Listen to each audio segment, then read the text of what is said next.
Morning folks, welcome along to the vlog. First thing we're doing this morning, or should I say the brewing assistant is. Hey Gemma, the other day I saw a job description for a brewing assistant online. Oh yeah? Yeah. It said brewing assistant wanted, job description, you do all the work while the head brewer takes all the credit. So yeah, anyway, first things first, we're getting the proof of concept mashed in. Michael came over yesterday and very kindly, you remember the brew tube guy who was about 9 foot 15 inches tall? Well, he very kindly brought us 3 remote chillers. So using these 3 remote chillers, perhaps in conjunction with 3 remote chillers that I've got down here, maybe just 2 of them because we'll keep one for the mobile bar of course, then I think there's a potential for us to get these tanks kind of retrofitted over the next few weeks.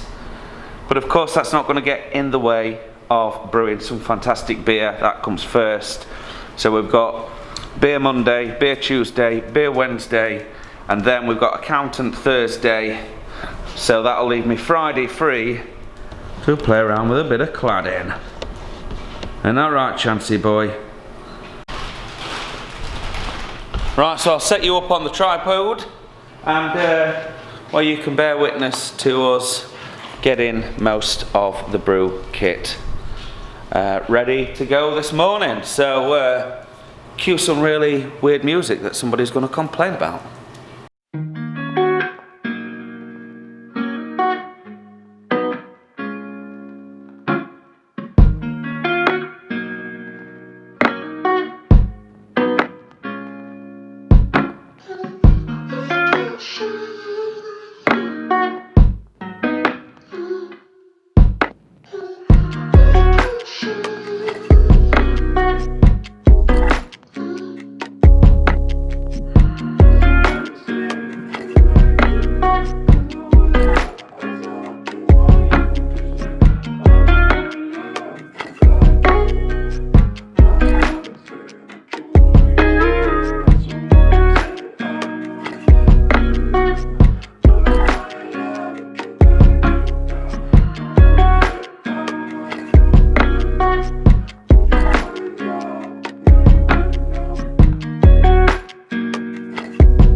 I think that's enough of that. We're just adjusting the mash temp so we hit 65 degrees. But it's basically just me stood there mixing that. So what we'll do is we'll come back when we get to the next step, which is probably going to be something like the boil or whatever. It's not going to be like a brew day video. We're going to be doing other things as well today, but we've got to do a brew. So I may as well bring you along for the ride because we've got to do other things as well. That was definitely 30 minutes because the video just stopped on me. I thought it was getting a bit long. Brew day's well underway, folks, and we're just about to start cleaning up these chillers to see if we can put them into use. And I'm digging in to some of the bean curry that we made the other day, along with a vegetable stir fry. I didn't have any tea last night, believe it or not, so I'm making up for it today. That's just about the end of the mash. We're about to get stuck into all this lovely spent grain, dig her out the mash tun and put her in these bags here for our good chum Billy the sheep. We've got enough volume in the boil kettle to go ahead with the boil now. Just going to wait for this. As you can see, it's already starting, but we're just going to wait for this to come up to a boil proper, get past the hot break, and then we'll go and add all of these lovely hops. This is becoming like a bit of a sauna in here though. Oh, look at that. The 5-minute addition. what we got for 5 minutes. Oh, I'm looking at the wrong bloody sheet. It's over here, look. So the 5-minute edition. 151 grams of Amarillo, 151 grams of Citra, 151 grams of Mosaic, and then for the 10-minute edition we've got 140 grams of Columbus and 180 grams of Simcoe, and then all the rest of it goes into the fermenter, of course, for the dry hop. 3.5 kilos in the dry hop. Check it out. I'll tell you what though, folks, oh man, it smells amazing. Well, I suppose we didn't really get much brewing in today's vlog actually. We're just in the process of transferring now. If I scoot round, she's going in at about 28 degrees, but I've just caught it, so I've slowed the flow down, so the rest of it should go in at about 16, bringing that 28 down to even it out. Not a problem. And in the meantime, I'm having a look at some of this gear that Mike brought yesterday. So we're just having a look at these Maxi chillers. So what I'm going to do is pretty much remove all of the... Careful, lad. I'm going to remove all of the thermostats because we don't need them. Maybe that one's required because that looks like it's sensing the heat of the cooling fins, but this one for instance, we no need him. Oh, I don't know, maybe that's just mounted there actually. Yeah, I could be wrong, So I'm just going to pull these off. Basically all we want at the end of the day is for the coolers to come on and off when instructed by an STC 1000. I'm not bothered about these analog stats taking control. I don't really like them if I'm honest. So we'll just cut them out at some point in the future, and we'll put STCs in there. Get this screw out, and then yeah, we'll probably fill up the bath with glycol. Finally got round to ordering some glycol today actually. I'll just pull all these cables out. They really aren't needed. There's a lot in here, I know, but half of it is just gubbins that's not required. So this is one of them that works. The one on the floor behind me doesn't, and the other two over here do. So I'm not really concerned which order these cables come off, because we'll give the whole thing a brand spanking new rewire when we come to do it. So I don't need to remember where these cables come from at all. All we know is we've got a big old wiring loom over here, and some jumpers, not woolly jumpers, jumper cables. We've got an on and off light here, but we don't really need that, so we could ping that out also, pop that in the spares cabinet, and then if I need one for anything, like we've got a fridge upstairs that's got one of these on the front that I think was broken, so we'll save it for that, perhaps. There we go, come on, being a little bit stubborn. I'm going to have to drill that out because that's got a couple of rivets in. That's not a problem, but the reason I'm doing this, by the way, is because I want to get into the tank and I want to remove these cooling coils because I don't need them. So once these coils come out, then I'm going to have more space inside here for glycol, which means we're going to have more cooling capacity once the glycol's actually at temp. But first I'm going to take the lid off and have a look, because what I don't want to happen is I take these pipes out and then all of a sudden we end up with half a dozen holes in the side of the tank where the glycol's just going to leak out. It's going to be counterproductive. So we'll see how we get on with that. And first of all, I'm going to have to get rid of these probes here and then take the lid off somehow. I'm not 100% sure how that's going to work. Yeah, these probes are down inside another pipe. Anyway, further investigation required, I think. And there we are, folks. It ain't pretty, but we are in. So there's a holistic shot of what we're into. So these here are the product coils, and they're held in place with nothing more than a tie wrap.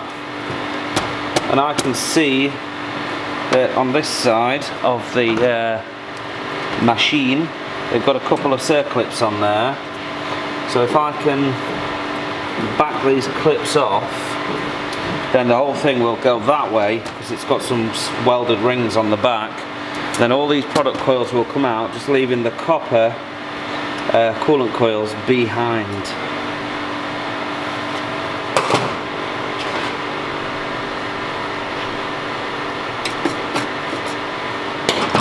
This could be tricky to get off, so again I'll come back once I've managed to do it. It's beginning to look like we've cracked it. There's also a little plastic fitting in here, which seems to be holding things in place a little bit. I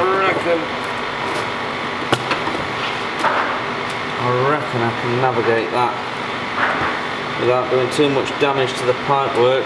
Oh, we'll see. It's looking a little bit shady. So this is the putty that they use to stop those particular bits of pipework leaking. And there is space here if you wanted to expand this to a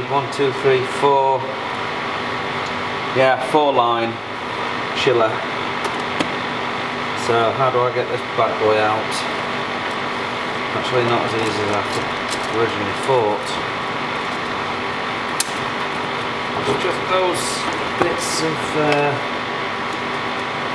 pipework holding it in. They're just making it tricky. And I don't want to crack the box that's holding them in, of course, because then we're sort of back to square one, aren't we? That can come off. So how do I do this? Oh, I tell you what, there's all sorts of stuff in here. 3/8 John Guest plug, believe it or not, and a clip. Right, let's have a concerted effort now. Don't matter if we bend the metal, we just don't want to crack the plastic. I think if we get one side out, the other side might follow. Oh yeah. So the easiest solution would have been for me to take the front off. That might have just been too easy though, folks.